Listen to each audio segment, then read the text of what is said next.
Welcome back. Time now for the Financial Week.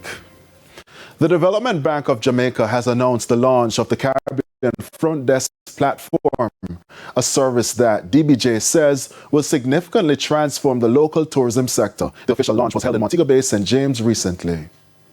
In 2024, Jamaica earned some $4.3 billion from tourism, with some 4.3 million visitors.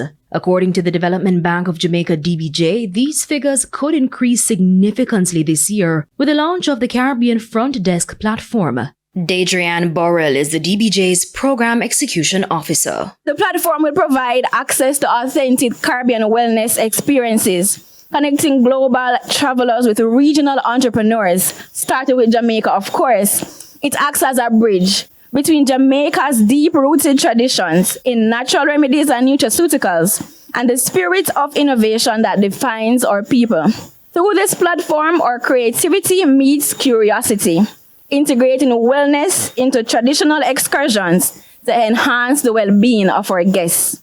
The platform is also expanding into the medical tourism market, of which DBJ says Jamaican players can take advantage.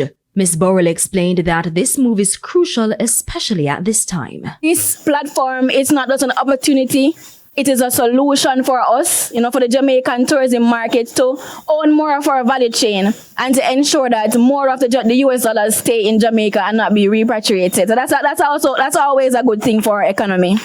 Dr. Dwayne Chambers is founder of Caribbean Front Desk. It is a fact that the medical health and wellness tourists spend on average of 10 times what an average tourist spends. And if that tourist knows that there are spas that are developing to meet world-class standards, then which other country in the world would they rather come to? So we are in alignment with Vision 2030, and we want to ensure that Jamaica is really the place to live, work, raise families, and do business. For the Financial Week, I'm Amoy Harriet.